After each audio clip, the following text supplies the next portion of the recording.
La Fédération française de natation présente Entre les lignes, le podcast qui vous plonge dans les coulisses de la natation et de ses acteurs, entretiens, reportages pour en savoir plus sur les dessous des 5 disciplines olympiques, parcours, anecdotes, tranches de vie sont au programme de votre nouveau rendez-vous. Retrouvez également toute l'actualité de vos sports préférés dans le mensuel Natation Magazine et sur le site www.ffnatation.fr.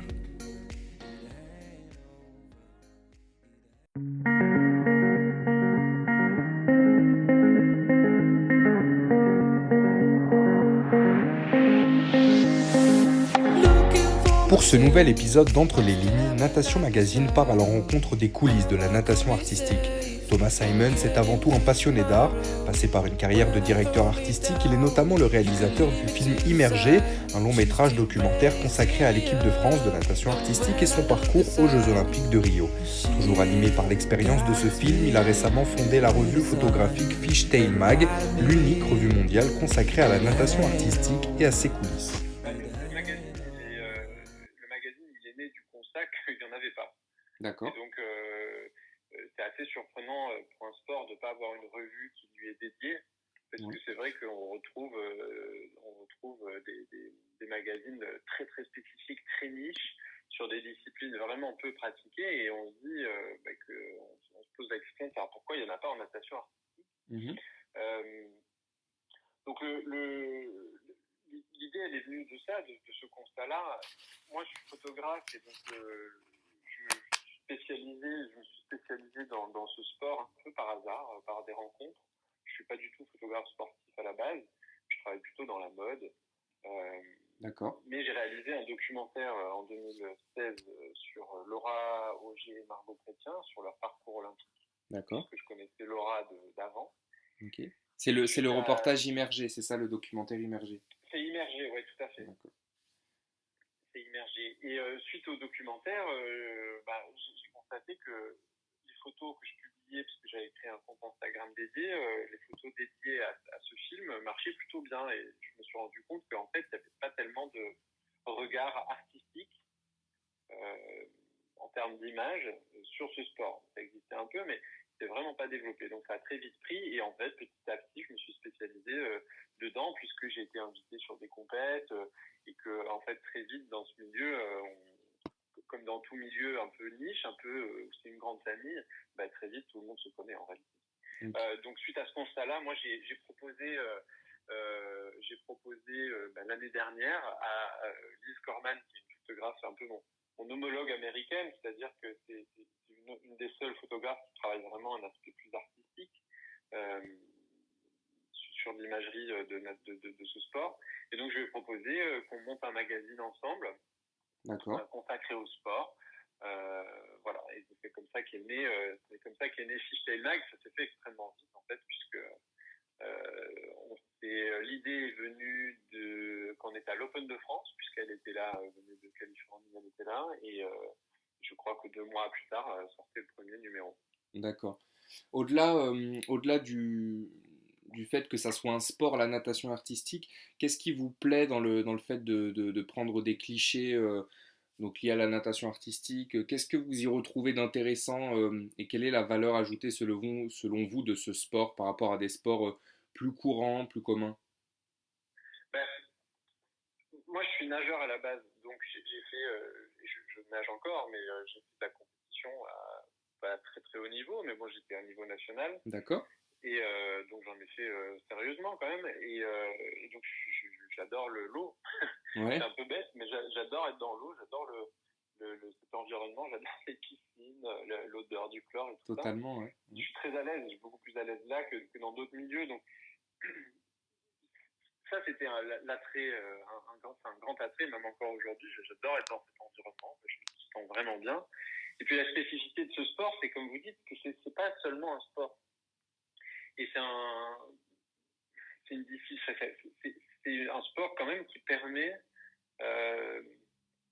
une imagerie plus artistique, plus originale, plus décalée que si c'était de l'athlétisme, par exemple. Toute la partie accessoires, maquillage, costumes, même la préparation, c'est-à-dire le fait de se mettre de la gélatine, toute cette routine-là, elle est vraiment très... Quand on n'est pas de ce sport, c'est vraiment très bizarre. D'accord. Donc, moi, ce que j'adore, c'est montrer les coulisses. Quand je suis sur des compétitions, c'est vraiment les coulisses qui m'intéressent. Je fais quasiment aucune photo, c'est l'équipe de France, mais je fais aucune photo déballée, c'est-à-dire de la performance athlétique. D'accord. Parce que d'une part, il y a 10 photographes au bord du bassin qui vont faire ça mieux que moi, qui sont mieux équipés probablement que moi, et en fait, ça m'intéresse pas, quoi. Ça m'intéresse pas. On regarde la télé, on voit ça, c'est bon, on regarde le live, on le voit. Alors évidemment, c'est pas pareil, mais moi, ce que je veux montrer, ce que j'aime montrer, c'est des choses que personne d'autre ne peut voir. D'accord. Et c'est la magie justement du backstage, en fait. Ouais, c'est pas anglais sur le sport, en fait, le magazine. C'est vraiment sur le monde, sur les coulisses, un monde à part auquel très peu de gens... Alors après, voilà, ça c'est dans ma pratique photographique. Le magazine, lui, il est quand même... Mais le magazine, vous avez raison, il n'est pas axé non plus sur le sport. C'est-à-dire qu'on ne parle pas de résultats. On va pas annoncer tel ou tel podium. On ne va pas parler de tel ou tel calendrier de compétition, etc. On parle des histoires humaines qu'il y a derrière la vitrine de ce sport. Donc on va parler des parents des athlètes, on va parler évidemment des athlètes eux-mêmes, mais dans ce qu'ils traversent humainement. D'accord. On va aussi montrer, en termes de photographie, alors évidemment on va montrer de l'image de compétition, mais ça va être de l'image aussi des coulisses. Et donc nos lecteurs vont pouvoir découvrir des choses qu'ils n'ont pas pu voir sur les lives. Ils vont voir par exemple ce qui se passe dans la chambre d'appel, quand les équipes sont réunies, que le coach fait son discours de motivation avant les passages, les essayages, les entraînements, ils vont découvrir tout ça. Et donc en effet c'est ça qui nous plaît, quoi. C'est vraiment cet aspect plus caché, moins sportif, c'est vrai. D'accord. Et alors, il est au niveau du physique, c'est-à-dire qu'on peut le commander. C'est des feuilles glacées. Il se présente comment en fait Alors pas du tout. Oui, l'idée c'était de faire un journal vraiment journal, c'est-à-dire c'est du papier journal très très fin. D'accord.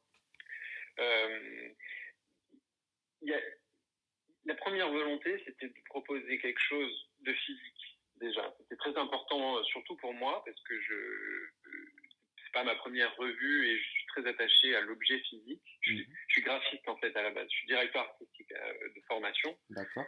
Avant d'être photographe. Et donc c'est moi qui fais la maquette, c'est moi qui fais la mise en page, c'est moi qui fais toute la DA du projet. Mais c'est très important d'avoir un objet physique qu'on peut partager avec ses enfants, avec ses parents, avec ses amis, qu'on peut manipuler, qui a une odeur, qui a un toucher. Ça, c'est très important que ce soit sensoriel. Ouais. Et puis la deuxième chose qui était hyper importante pour nous, c'était de pouvoir le proposer à un tarif le plus bas possible. C'est un sport qui est très peu médiatisé, et donc si en plus on le propose à des prix hyper élitistes, alors certes avec une qualité supérieure, mais à des prix où finalement les plus jeunes ne peuvent pas s'abonner, les gens s'ils hésitent, finalement non, c'est trop cher. Donc, l'idée c'est vraiment de démocratiser. Donc on a choisi de l'imprimer sur du papier journal, et donc voilà, et c'est quand même un grand format.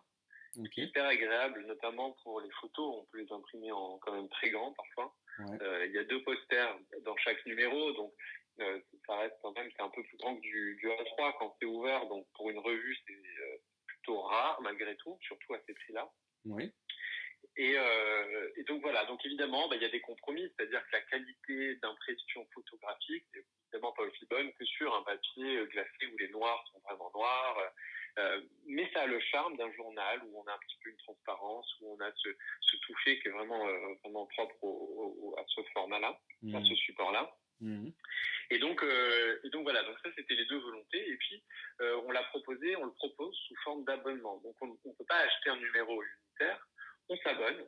D'accord. Et on le reçoit à la fin du mois, en gros. D'accord. Ça nous a permis aussi de garder des prix extrêmement parce que on sait exactement à la fin du mois combien on en a pris, puisqu'on a notre site d'abonnés. Et si cet épisode vous a plu, retrouvez l'ensemble des publications de Natation Magazine sur le site www.calameo.fr.